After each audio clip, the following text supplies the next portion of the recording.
I'm telling you. Inhaling sawdust as a kid, man, something else. Getting chased by them and snapped at them and listen to the elders' conversations about how it was around here.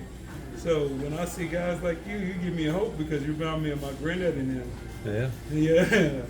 Because these guys, I'm not going to lie to you, these guys are nothing like y'all. When I grow up, like, man, okay, I know I'm only 29.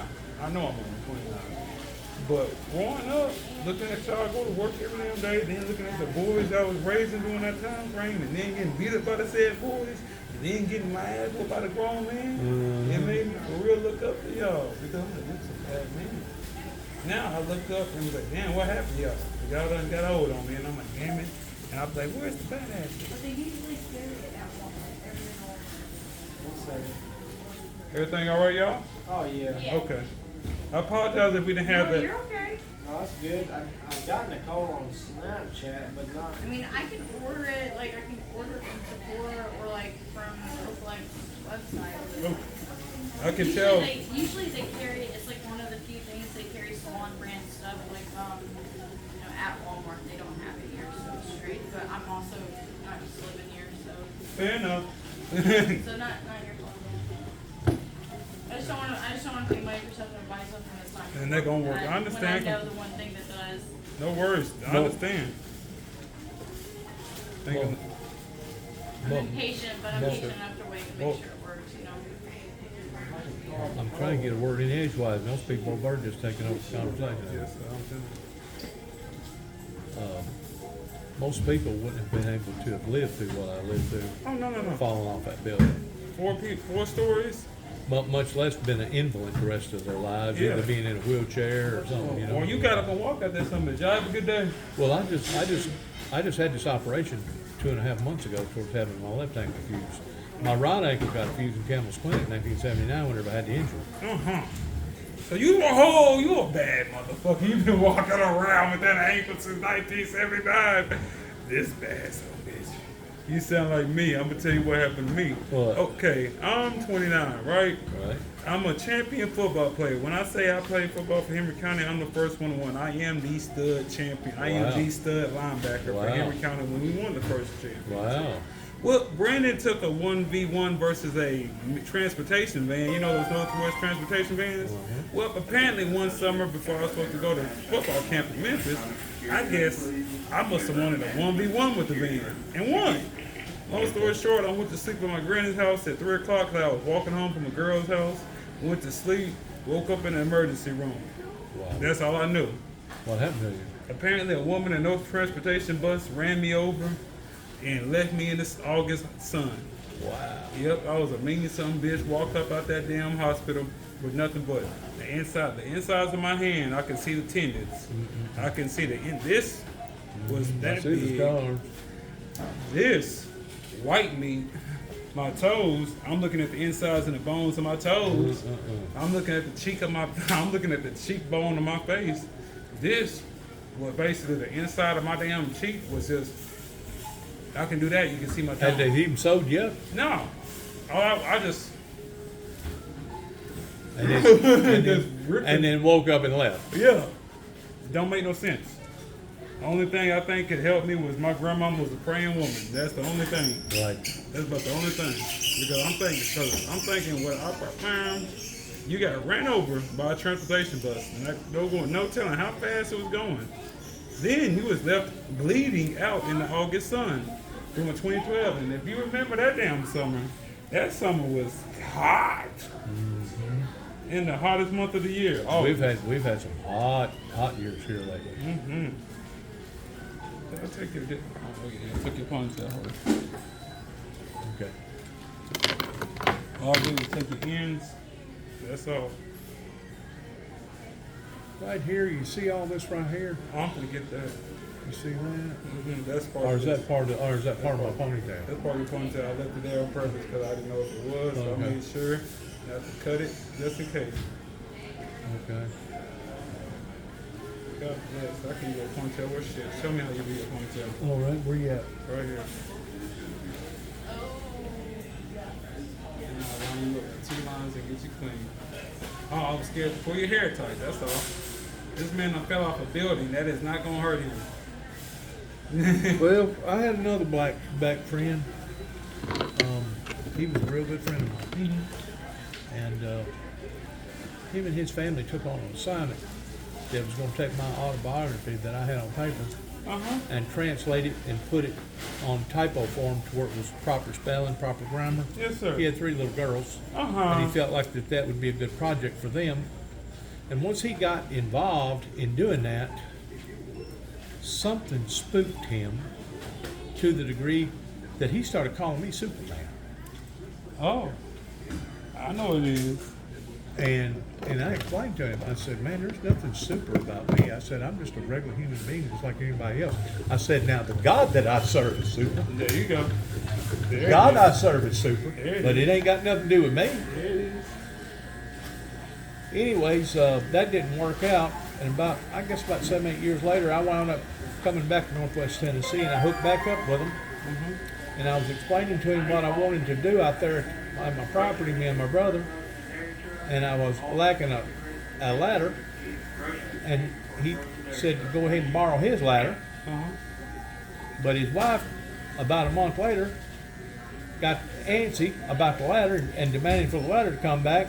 So I went and took the ladder back to the family, and a week later got a telephone call that he had fallen off that same ladder and broke his neck, and now he was ICU at the point of being paralyzed the rest of his life and going to die. Oh shit! You've heard of Jacob's ladder in the Bible? I ain't heard that one in a while. The one straight to heaven. Yeah.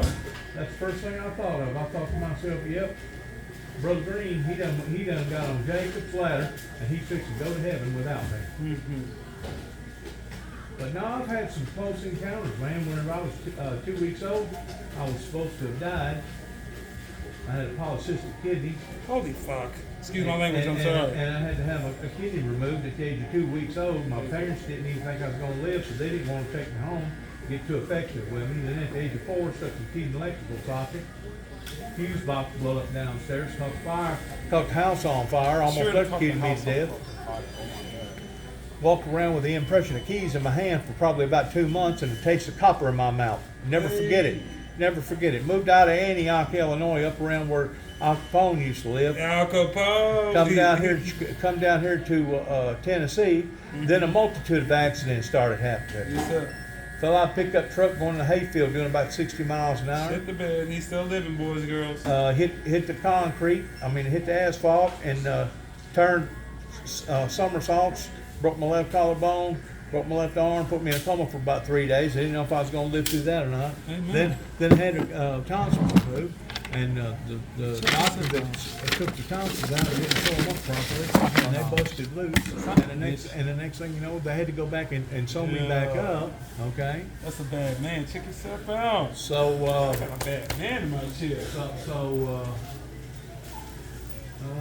if you don't mind, make that instead of that being square, Yes, make that more of a round right in there. Make it more round? Yes. Okay, no worries. Whatever you need. Yeah.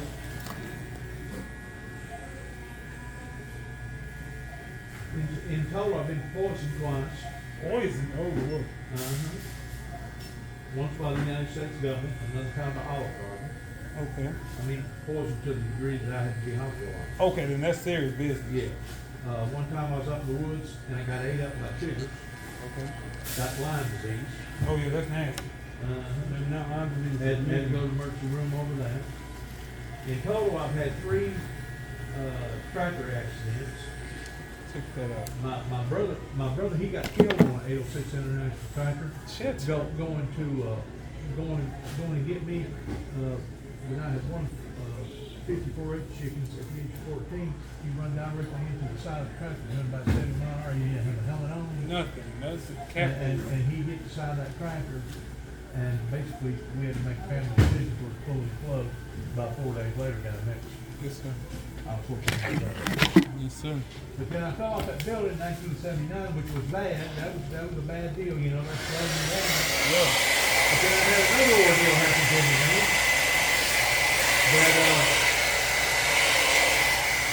That make all those events look bad, look like child's play. Then what the hell happened? He made that look like child's play. I was driving home They claim 90% of accidents happen within. Well, 5 on the miles way of an hour. home, Yeah. every single time, Yeah. you're gonna be 3 miles on either a mile or 3 miles Yeah. before you get home. So That's where you have So your I run off the side of the road, doing something foolish, wasn't paying attention, and driving a 1979 Buick Regal with a V6 with a turbo, Woo! with a turbo in it. With a turbo. Now this sucker would scream. That damn thing hungry. Yes.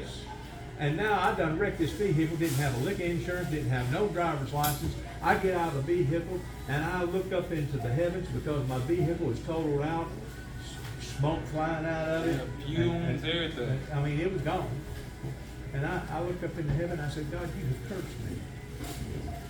You have brought a curse into my life because my father was a World War II drill sergeant. Yes, sir. He didn't ask us boys to do nothing. We was ordered to do it, and if we didn't do it, we suffered the consequence for not doing Yeah, it. come on, we don't have time for that. And so I've been roughed up all my life. Yeah. I mean, at the age of 10, I was getting slapped out of the chair because I couldn't spell a word correctly. Amen.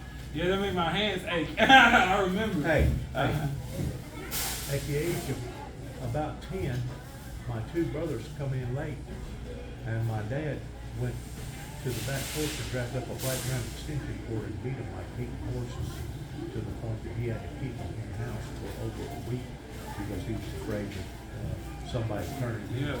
Yeah, Yeah, I'm just giving you an idea for what type of fatherhood that I had. Yes, sir. What type of childhood that I had pertaining to the fatherhood that I had, Yes, sir. which was brutal. Yes, sir. All right, 1979, I done run off the road. I got over on Kitty Party, went and got the guy to pick up another tractor to come pull it out, because I was expecting to see any given minute the cops gonna find out that I wrecked the car and I didn't have no driver's license, I didn't have no insurance. Amen. So, because the windshield was all cracked and I hit the windshield wipers, and when it had done that, all that mud went over there, I know that I wasn't gonna be able to sit in the seat and still drive the vehicle while this tractor was pulling me back home. So I had a brainstorm. I thought, well, I'll roll the window down, put my feet where you ordinarily put your rear end. I'll be sitting on the ledge of the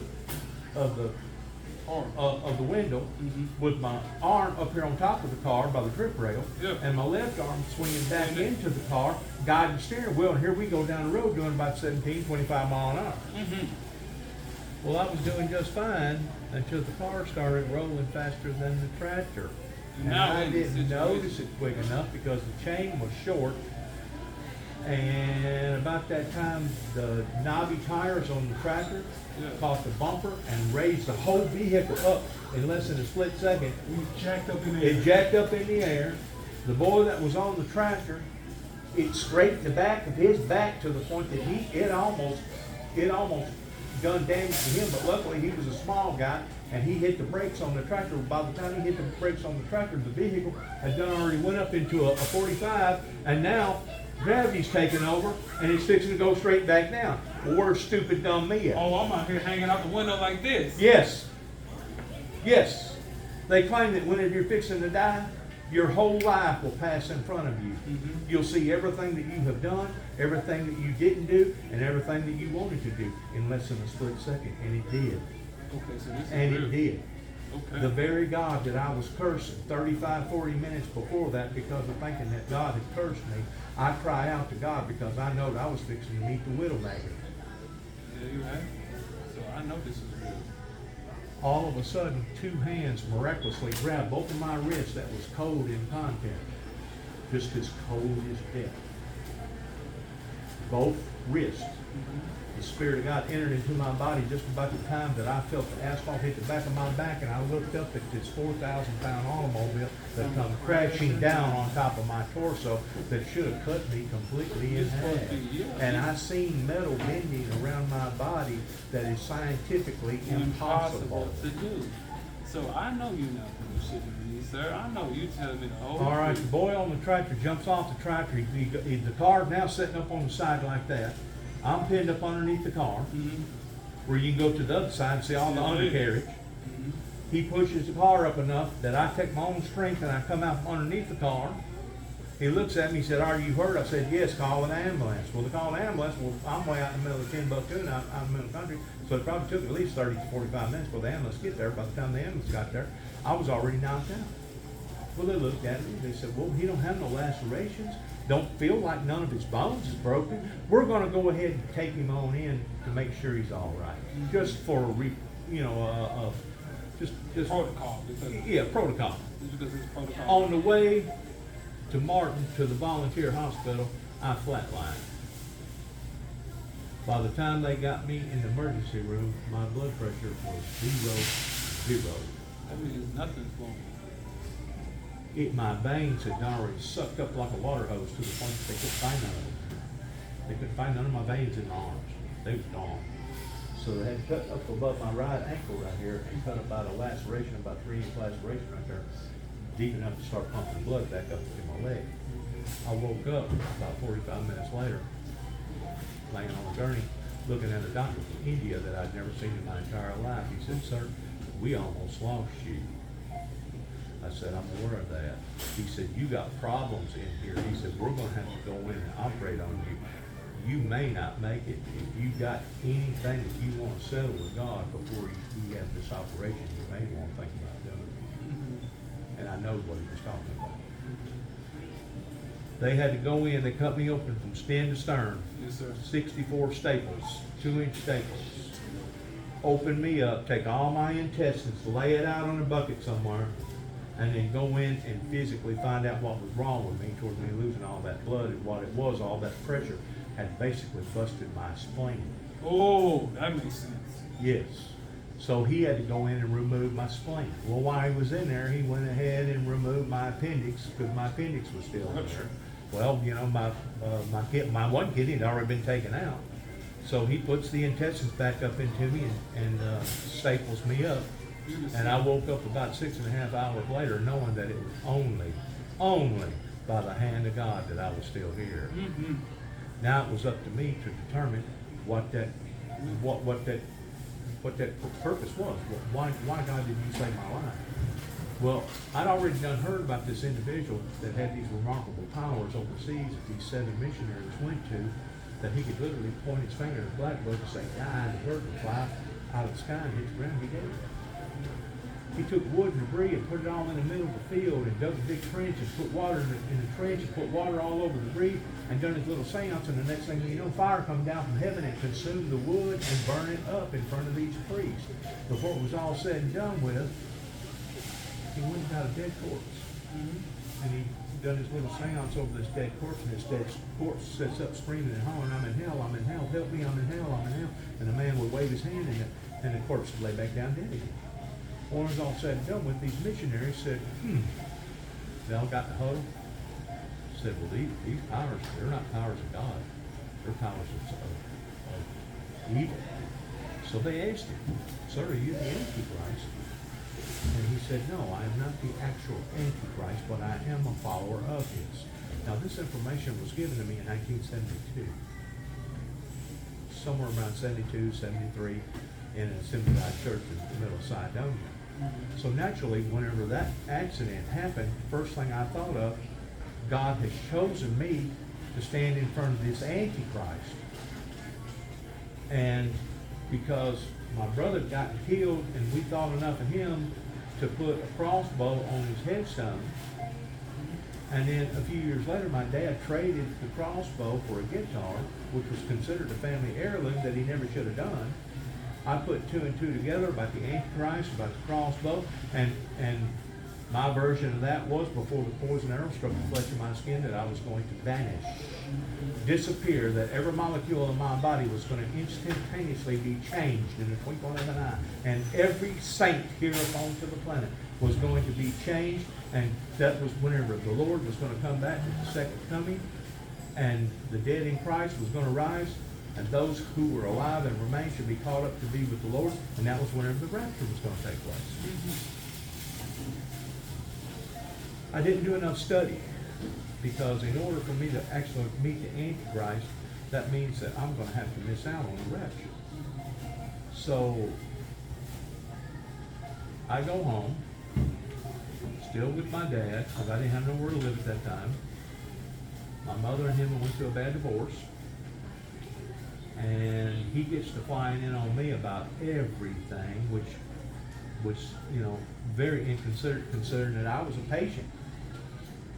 I just got through having nine units of blood transferred into me that I had no idea whose blood that was.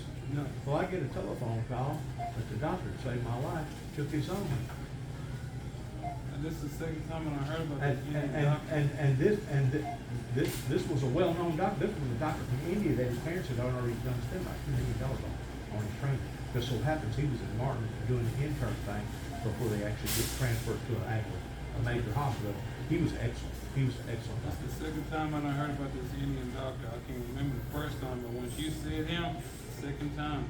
Oh, first time I heard about an Indian doctor was a book called Our Dreaming Mind, which ties everything I've remotely ever read into one book. So Wow. I know you're on point. Okay. Anyways, the devil was working hard. And the devil knew that my life had been spared, and the devil was mad. He was mad to the point that he come at me in a vision. And just about the time, it was a beautiful, beautiful woman, just about the time that this beautiful woman, I was fixing to kiss her, all of a sudden it was like a flash happening, and instead of it being a beautiful woman, it was a freaking creature. It was freaking one of the most horrifying things that I'd ever seen before in my entire life. And it captured me, it caught me in the bed, and the only thing that I could do was plead the blood of Jesus. Jesus, I'm asking for you, Satan, I denounce you in the name of the Lord. Well, it happened again the second night. Second night, he actually got a hold of me to the point that I could breathe. And the only thing that I could do was to ask God to save my life. I immediately got on the phone. It was about 2 o'clock in the morning. Keep in mind, we were way out in the middle of the country in Wheaton County, over where UT and Martin is. Made a telephone call to 2 individuals, 2 neighbors that I know was spiritual. I told them, I said, y'all need to come in here now and pray for me. Well, whenever they come in the door at 3 o'clock in the morning, They know what it was. they know what it was, but it freaked my dad out because my dad me and him had been in argument the whole time. He was rallying me up to the point that it basically almost caused my mother to have a nervous breakdown. And what flipped him, the final thing that flipped him about a week later, is that the telephone call rung, and he was standing next to over there where the telephone was. He answered the telephone call, and it was a place kind of like Ripley's, believe it or not, out of California that was calling, wanting to speak to me. He said, "What do you want to speak to him for?" They go, "Well, because he contacted us that he had a remarkable story, and if the story is good enough, we're going to put it on national TV, and we'll pay him a certain amount of money to do so." All I was wanting to do was glorify the kingdom of God, because I know that it was a miracle that took place in my life. He jerked the freaking phone off the freaking hook, off the wall. It was a green phone with one of them green long cords on it. And he was at least from here to where that wall right there is. From here to where that wall right there is, right? Yes, sir. I'm sitting on the edge of the table right here. And once more, heated up conversation. Here he done already showed his, rear end again. And I'm like, this is going to keep on because somebody's going to get hurt. I seen him literally, this was, at the time, he was like already 6 years old. He jumps like a witch and flies in the air. And as he's coming at me, I'm realizing he's after this. This is where my room is. He's after this. So I immediately fell down on my face and took my hands and legs like that. By the time he gets on top of me, he beat the hell out of the back of my head, beat the hell out of the back of my neck. And his brother was in the living room. He said, Bobby, you're going to kill him, going to kill him. And he basically drug it on. Well, the following next day, that night, I realized that my life had been in danger because you don't do a patient this way. Somebody just got through losing 90 years blood and still had 64 staples up and down your belly. No, your life was in danger. So I walked to Kenton, Tennessee. I go to my grandmother's house. I pick up the telephone. I make a telephone call to the White House. This was 40 years ago. I tell them who I am, that I'm going to be the one who creates the first, and before the full touch of my skin, that I'm going to disappear. And that's going to be when the Lord's going to come back in the second coming, and that's whenever God's going to come back for all of his people. Hung the phone up, went down to Kenton, Tennessee, explained the situation about how that I felt like that my dad needed to be disciplined. Next thing you know, they put me in jail thinking I'm drinking, make me do a breathalyzer. I hadn't drunk nothing. I drunk nothing. Next thing you know, man, they have a family, they have a town hall meeting over us. Oh, the, so it got the more weight. mayor, Okay. and 2 or 3 other cops and my family and stuff. And before it was all said and done with, they say, well, we think there's something wrong with you, and if you don't go to Bolivar voluntarily, We're gonna send you. we're gonna send you. And I had never, ever been to a psychiatric ward in my entire life, and trooping on the person that should have went to the psychiatric ward should have been my dad, should have been Pops. And really and truly, for trooping on, he should have been charged with attempted murder. Not assault, attempted murder. With somebody with 64 staples up and down their belly, you ain't gonna get just assault. No, you're not. No, they're gonna hang you in the court. You're right. Do that in this day and age. Oh God, no. Once more, he was very abusive, and people in the neighborhood know that he was very abusive, and he got away with it. At that time, people done things back then that then you would think about getting away with today. Oh yeah, no. This is the 80s and 70s. Oh my God, before cameras. Oh God. Yeah, all these So, yeah. cameras and all these video cameras and all these AI and stuff today. Their world would have been destroyed. Easy. Yeah, just like that. Anyways, when I went to Bolivar that day, there was commotion outside. There was an uproar.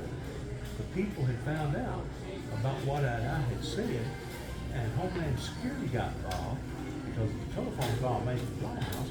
Because at that time, we didn't know if Russia was going to push. Oh yeah, the big sure. It button. was Cold War Well, going yeah, on. during It the was Cold War, we didn't know if I was Russia. born We in didn't know Cold if War. Russia was going to press the buttons first towards killing us, or if we was going to press the buttons towards them. I put it this way: it was severe enough that Russia started handing out cyanide pills to all its citizens. I remember that. That way, if the nuclear war did start, that they could wouldn't just- have to go through such a horrible death. Yeah, that fallout is destruction. So that gives you some sort of an idea towards how high the tension was at that time pertaining to the end of time. It was extreme. Okay. Yes, Okay. yes. Ronald Reagan was the president at that time. What? Ronald Reagan was president. Keep in mind, this was severe. It's This is hell. 1983. Well, the psychiatric ward had to stop people from coming in. Had to stop them because they realized that a Q-mont was fixing to develop. In other words, there was fixing to be like not a gang, but a riot type situation break out in a psychiatric ward, and they didn't need that, so they had to shut down everything. Mm-hmm. I healed up from that, but that's whenever I started writing my book, my journal. But I know that my spelling was bad, and if anybody's going to have difficulty in reading it. So in 1988, after Jimmy Swaggart got caught with a prostitute, and the whole world was laughing over Jimmy Swaggart being caught with a prostitute, that's whenever God was dealing with me, and I was back on my knees again at my grandmother's house, praying and fasting, and that's whenever I was taking my material that I thought Brother Green was going to do with them 3 little girls, that he didn't. So now I was having to retranslate my own material and put it on cassette tape. Uh-huh. And in total, I come up with 9 cassette tapes that was sent to the White House that helped Ronald Reagan establish towards ending of the Cold War, of the degree of the superpowers, that the world was not going to be ended by man, but it was going to end the way that God intended for it to end pertaining to the Bible. The only problem was whenever Ronald Reagan got off the airport after me giving a crown of thorns in 1988 on my birthday, after me meeting a darkly complected man, him and his 12 disciples over in Martin, Tennessee, that masterminded 9/11, pertaining to this individual that I'd heard about long way ago, that had these remarkable powers that could release the dead. I met this individual not once, not twice, but 3 days over Martin, Tennessee in 1988. That was all part of my testimony of those 9 tapes that went to the White House. The only problem was nobody wanted to support me. And I have went to abusive situations after abusive situations after abusive situations, being targeted, basically a track record from various states. Basically in 1989, I had built I had an apocalypse model made, put it back into my truck that started at the back of the cab, went all the way past the tailgate of the 4 horsemen out of the book of Revelations. Each horse was about this big, and it would light up, and I had it mounted in the back of the truck, ready, and everybody could see it. Well, that's whenever my son and I went on our first crusade up in Washington, D.C. in New York. We went to the Bronx. We went to Queens. We basically went to the Badlands up in New York. And I didn't realize at that time of how much devil worshiping had already started developing up into that area. Oh, Now today, I live within a quarter of a mile of a group of people called the Wiccans that is a known occultist group that prays to basically the devil. They pray to the peacocks, they pray to the owls, they pray to crystals, they pray to everything but the creator. Indeed they do. Indeed they do. Yes, I'm telling you what they are, and they live less than a quarter of my house. They moved in the same neighborhood where I was raised up at. I had no idea whenever I come back home, it was in 2014, I come back to my homestead. My youngest brother was still living, and from the time I come in, we was being tortured, hunted, terrorized. We hired attorneys. We tried to fight them in court. The courts wouldn't stand in our corner, and it was so severe that it basically caused my only youngest remaining sibling at the age of 51 to die, because he could not handle all the pressures that was coming at all of us. It wasn't just coming at me, it was coming at that time with him, because his own friends that he went to school with, his peers, had turned on him because he wouldn't kick me out of the neighborhood. So this is what be going on, okay. So the judges now is involved, the prosecuting attorneys involved, and other law enforcement agencies in that same county is involved, because these was the same people that could have supported the founder of the Windmill Ministries missions going all the way back to 1989. They chose not to. They chose not to. And they were supposed to have the intellect to be able to read the Bible and understand about the 2 witnesses and the opening of the seals and all the other stuff that it talks about in the Bible pertaining to biblical Bible prophecies, and they kicked it off like it was like a fluke. Well, now look where we're at 30 years later. Look where we're at. Killings, murders, rapes, gun violence, fentanyl, all the illegals coming over the border, you name it. I've never seen this country being torn apart the way that it is right now. You're right. You're seeing it from a different perspective. Yes, sir. And I'm seeing it from the perspective of the fact that these so-called Christians turned on me. And basically, I was stood up by the church world. Yeah. Well, if you get to looking at the scriptures, the church has always been looked upon towards the bride of Christ. Yeah. The bride of Christ. Jesus is the bridegroom. Mm-hmm. Whenever Jesus comes back, he's coming back for the bride, which is the church. The church is considered a her. It is. Yes, it is. So that means she stood me up. Yeah. Because no one wanted to support the founder of the Windmill Ministries because they thought I was a lunatic. Okay. Even though all them miracles had taken place in my life, and there wasn't no way of denying the fact that God must have been on my side, and if he wasn't, I would have already been popping up daisies. Okay, so you telling me what is going on with me? Because you're right. If God wasn't on my side, we wouldn't be having this conversation. Exactly. Now I want to know what type of anointing is on your life for you to have went through what you went through, and you're still here in a bodily form to the point that I can talk to you. That's a great question. You got an anointing on your life. Are you running from the Lord? I shouldn't be. Am I running from the Lord? No. I wanted to leave here, but then I decided, no, there's no point. Wherever I run to, I would simply be running to what we know will be my destruction.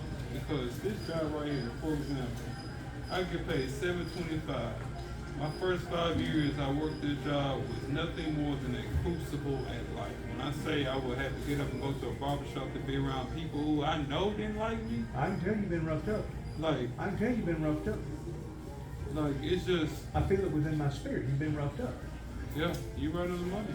Homelessness from like after that accident, it took me every bit of like I didn't have a stable home until now, and that happened when I was 18. Like I grew up a Pentecostal Apostolic Church of God Okay. in Henry. I'm a Okay. Pentecostal. Okay. We believe in singing. Full gospel. Full You gospel. believe in the healings. Yeah. You believe in speaking in We believe in tongues. speaking in Believe tongues. You believe must in be visions baptized in and, His name. and the healings and the gifts of God. Yes, sir. And I was told by my bishop elder when I was a kid I had the gift of vision. Let's just say I didn't get an understanding of that until after I spent time with my mentor, Mr. Dan Noel. He taught me how to paint and how to see. Once I learned how Paint to what? pictures, just say if I wanted to. Oh, being a painter. Yes, sir. An I'm a artist. painter, an artist. Oh, so once I spent 3 years with him, I lost Mr. John Monroe. May he rest in power, but he lives forever through me, along with Mr. Luke and all my other friends that died, that helped me stay alive here. I started to see that, okay, there's a difference in what I'm looking at. I'm starting to understand that all that shit, all that mess that I went through from whenever to now, it literally was for my betterment. Like for now, I don't got my glasses on, so that means I'm kind of feral. I can't really see, but talking to you, I can see clear as day. Like I talk so much shit. Excuse Hallelujah. me. I talk so much crap Hallelujah. before I came in. I said today's gonna be one of the worst days because the whole chair I'm sitting in, she's been on my ass. Excuse me, she's been on my butt. I know. I mean, I know her very well. oh, then you already know how she been treating me for free. So, and I ain't come in being mean. But she means what? Yeah, that's another thing She I had means to well. see. I had to see that. Though. I had to see that. For real. She means well, but you figure what side of the town that she was raised up on, she has a different perspective Show on me life fuck than do. you do. Show me fuck do now. Show me fuck do. And there's nothing wrong with that. I mean, if that's That the way you tickles go, your that's fine. Mhm. But don't wear it off on that. Yes, sir. But I'm telling you, you've got an anointing on your life, and you need to get serious with God, and you need to be submissive to Him and let Him guide you. I don't know if you were supposed to have been a Christian singer. I don't know if you were supposed to have been a teacher. I don't know if you were supposed to have been a preacher. I don't know, because just your testimony alone of what you went through, and I'm pretty sure there was some drug involvement there in too. Long story short, believe it or not, Yeah, I'm was it? straight edge. I Really? don't drink. Really? I don't do But you no never have drugs. experimented?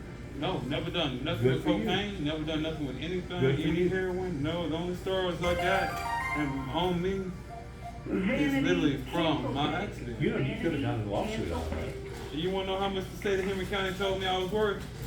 $2,100. We got some of the sorriest insurance in the state of Tennessee. Whenever I fell off that 4-story building I was working for, an ironworking plant, if that would have happened in the state of Illinois, I'd have wound up with about a $2 million settlement. Instead, I got basically about $26,000, maybe $30,000. They paid off all my expenses, all my medical bills. But look what it left me. It left me crippled, basically. 2 broken legs, 2 crushed ankles. That right now, I'm still paying for the consequences of what's having this left ankle. Yes, sir. And I got $26,000 for it. So you don't have to tell me how sorry that the workman's comp insurance is in the state of Tennessee. So you know. State of Tennessee basically takes care of those that's in the upper class, Okay, that's what I think. the business people, People- the business, the money people. Yeah, that's the reason why the thing go through all these hula hoops and stuff. That's the reason why we don't have a state federal tax. But look at how high that our regular taxes is. Our regular tax is almost 10%. They're higher than anybody else's taxes in the world because of that. Where if you go down in Florida, you don't even get taxed down in Florida if you're a senior citizen when if you sell a house or buy a house. Okay. That's the reason why so many people want to go to Florida. Oh, okay. Now that makes sense. Uh-huh. That's why they retired. They take care of their senior citizens down there. And that has attracted all them senior citizens going down to Florida. But I'm telling you right now, we're living in a time right now like we've never lived in. Volatile. Have I had association with all the major ABCs, U.S. Marshals, Yeah. TBI? All the letter alphabet boys, we Yeah, like to call them. yeah. Well, I'll put it this way. In 2009, I go down to Mount Carmel, Waco, Texas, and I investigated what happened with the Waco bunch out of the Davidians. I rolled up my sleeves and I done some journalist investigating work down there.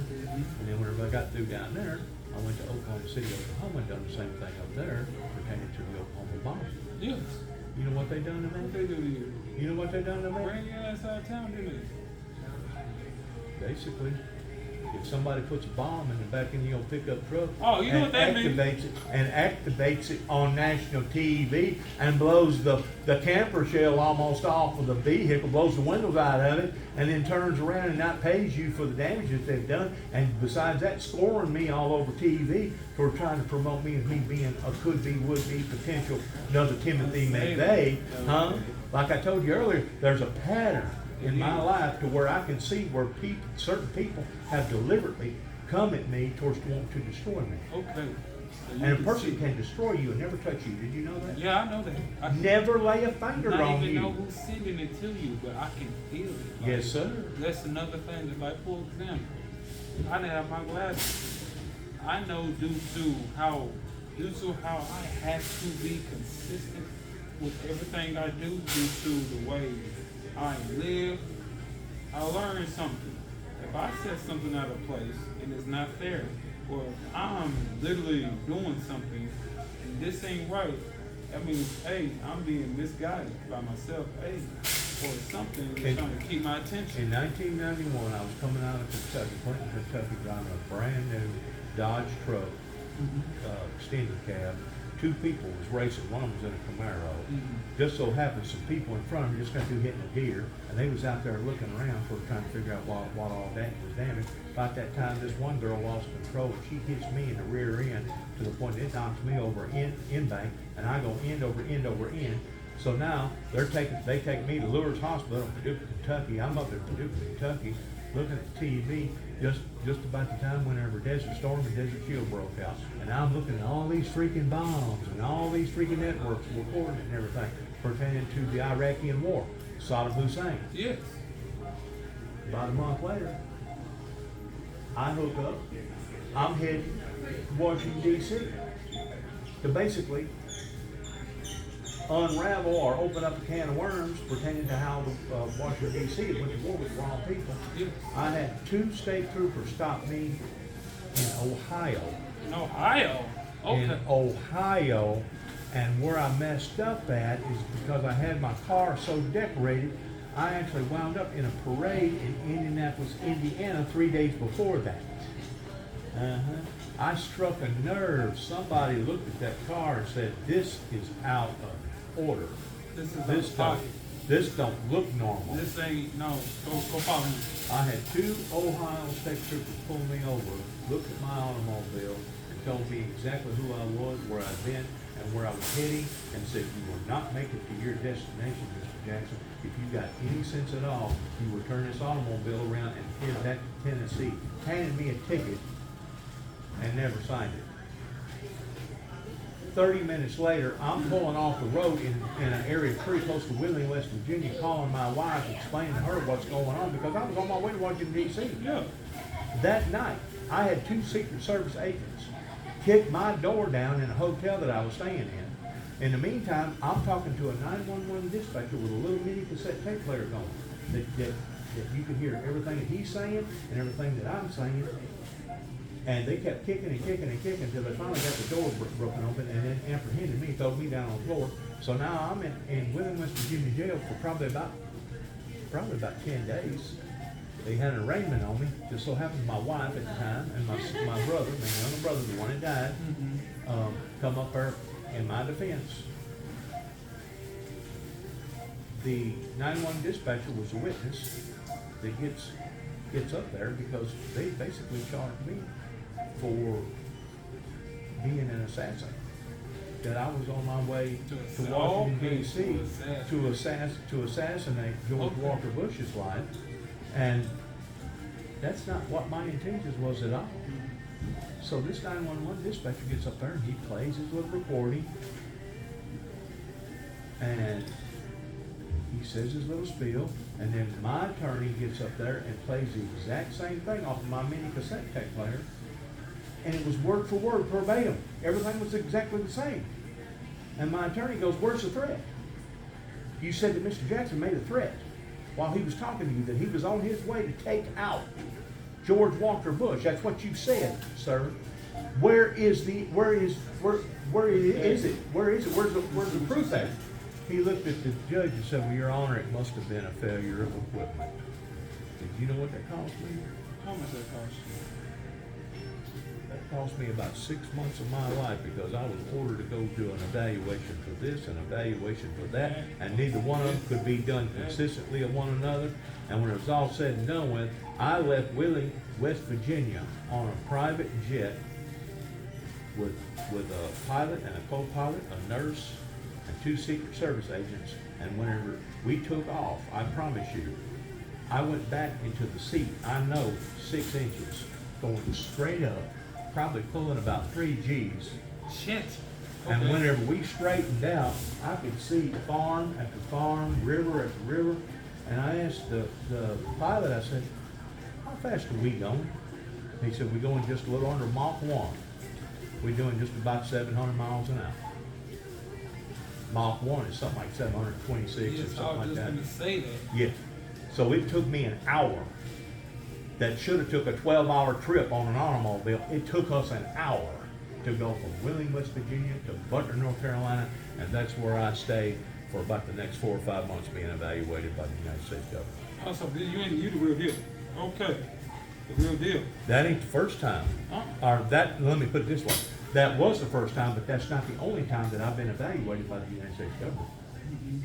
Another time that I got evaluated by the United States government was out of Kentucky, and this was in 2009, and they sent me to MCC in downtown Chicago to Dr. Dana, and when it was all said and done with, Dr. Dana scored me A+, A+, A+. Mr. Jackson cooperated. Mr. Jackson didn't get in those fights. Mr. Jackson done this. Mr. Jackson done that. And the judge had to apologize to me.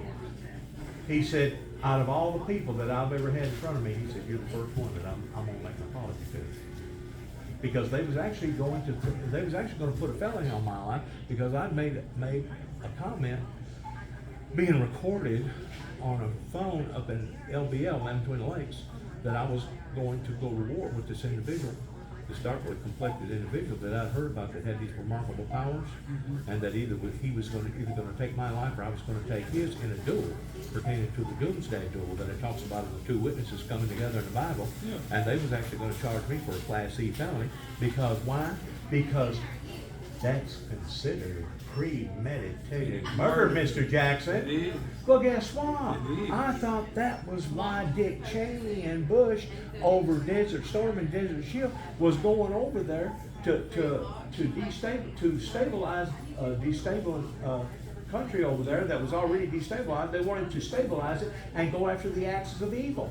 Just so happens they went after the wrong person in the war. In the war, they went after the wrong person, and now look at everything that's going on over in the Middle East. Like when I look like Look what's going on. It's a tinderbox fixing to happen, man. literally it's a tinderbox. It's a powder keg. That's powder exactly keg. what it is. It's Yes, a sir. powder keg. Fixing to explode, and whenever it does, I guarantee you all the CIA agents and every FBI agent ain't gonna be able to stop it. I hope they are not over there when it happens. Is what I'm just saying. saying, they ain't gonna be able to stop it. That shit like This is Bible prophecy coming true. And the only thing that the United States government has done, they have hindered, they have halted, they have delayed, and in their delaying, they have caused that many more people to be harmed and hurt and destroyed because listen to this. This just happened just within the past week. We should have already been taken out through the rapture, the second coming of Christ. But because it was delayed, now everything else has been delayed, And there's no doubt, we had carrier boats back in the 80s, but not like we do today.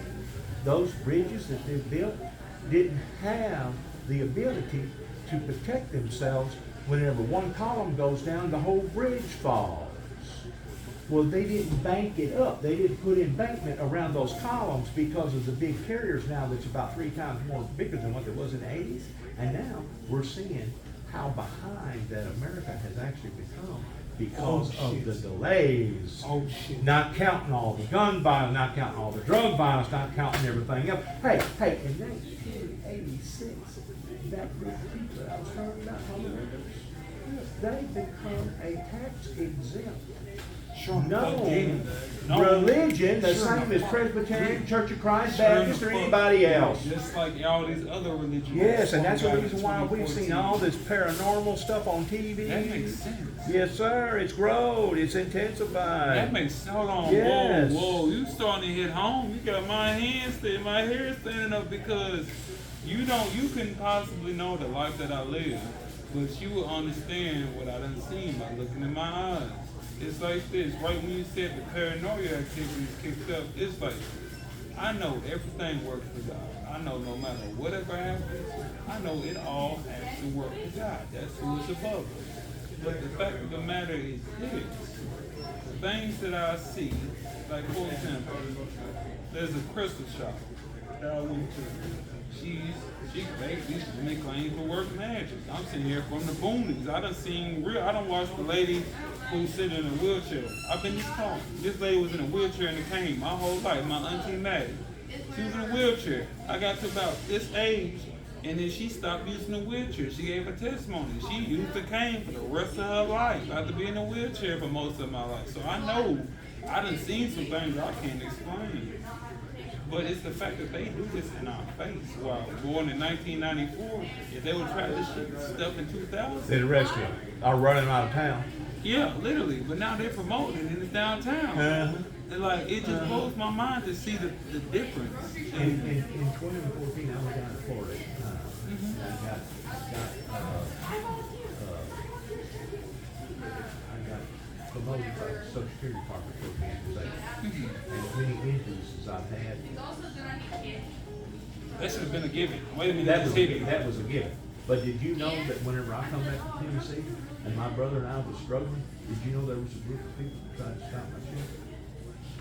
Still did. I got a letter from the Social Security Department that said, you're under evaluation.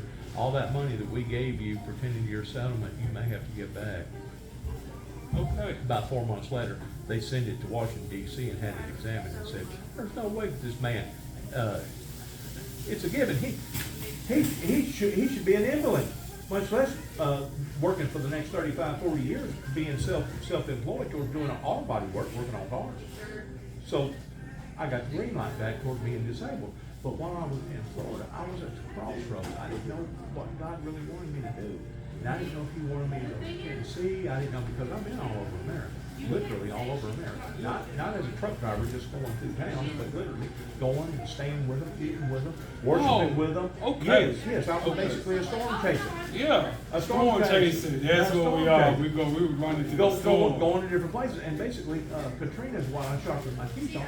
Down in Mississippi, I stayed down there for almost a year doing free humanitarian work. So there was this place in between Daytona and Orlando.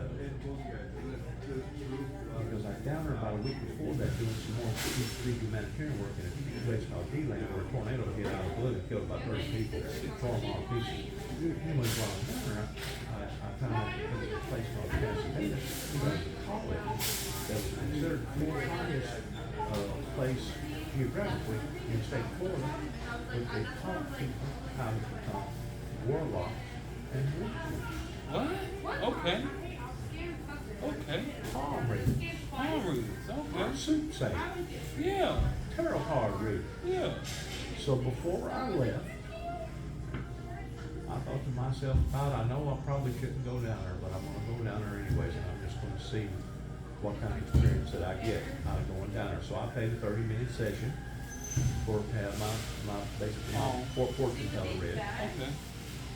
Girl comes in there. I don't know what's the matter. She don't know me. deep dark black hair, you know. And she throws out the cards, and she picks up a card and looks at it, and looks at me kind of funny. And I'm thinking to myself, I've been figured out. that's kind of odd. She takes this card, she lays it over to the side very gently. She shuffles the cards up again. Pulls another card up. When she pulls the other card up, her whole demeanor changes.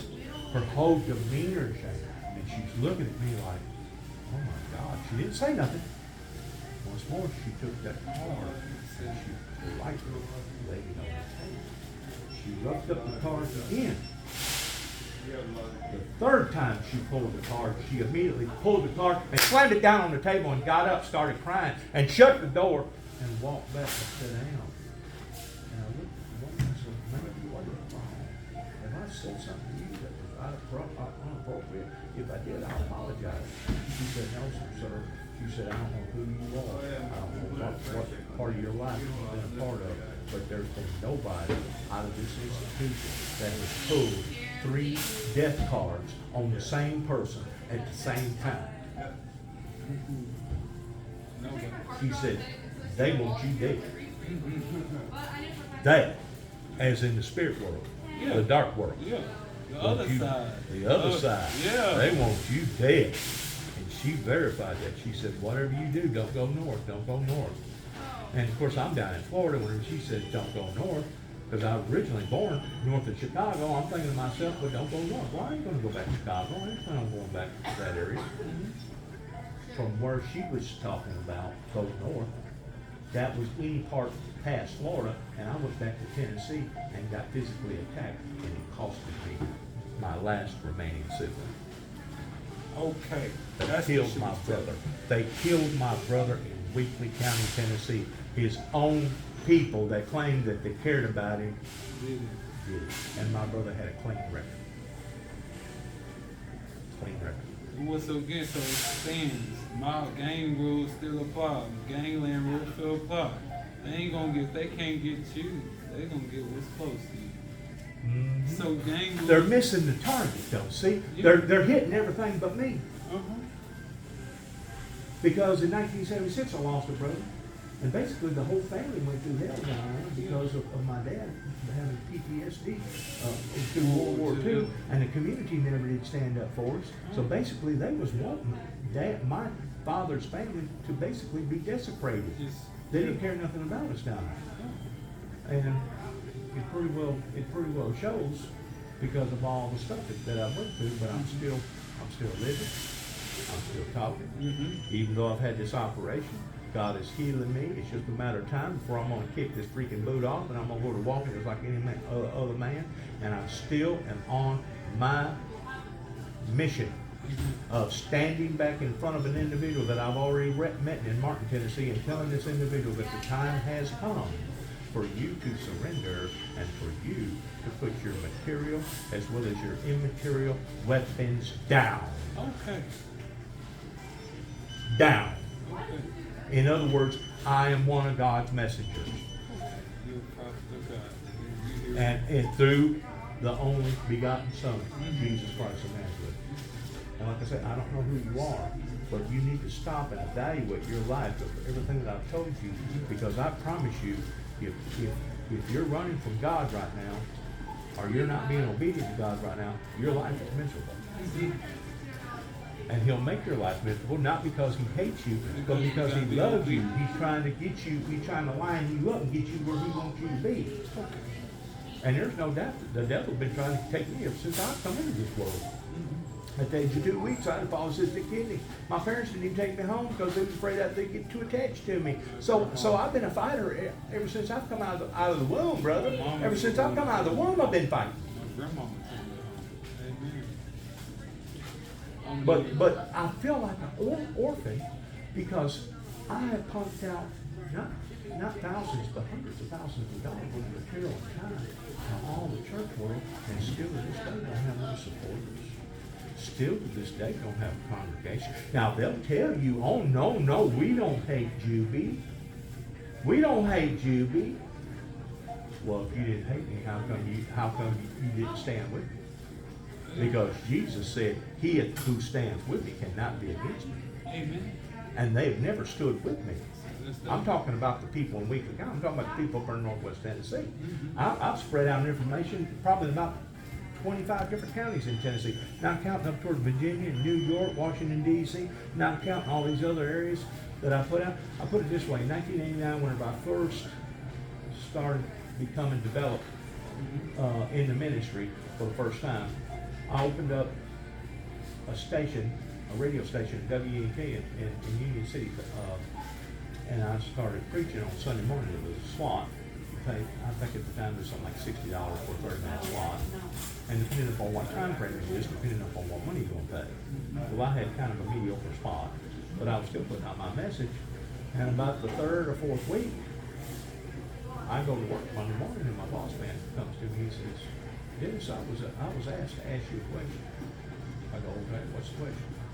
"Are you the one up on WNK speaking on a radio station?" And I thought to myself, this has got to be a trick question. I go, "Yeah. Is there a problem with it?" He said, "Well, I was told to tell you this, that if you don't get off the radio station right now, you can seek employment elsewhere." Ooh, okay, so it's straight like that. And this was in 1989. I was just starting to get out into the eyes of the people, and all the churches rebelled against me. So there we go. All of them rebelled against me. Matter of fact, I helped build one of the biggest churches down in Jackson before I fell off that building in 1979, the First Baptist Church, where you get down there where the hospitals are. Yeah. The one with the big tall steeple goes up about 150 foot. Yeah. I helped build that. I stayed on that project for almost 2 years. Yes, I helped build that church. I go down there whenever I first come back to Tennessee in 2014. I think this was 2015. I go down there and take my camera out and I start recording. And I asked if I could do that, and they said yeah. But before it was over with, the deacons, the security, and everybody else says leave and don't come back. Even though I helped build probably a $25 million church. That's exactly what it's worth. That's exactly what Or it's more. worth, bro. Or more. Or more. That's exactly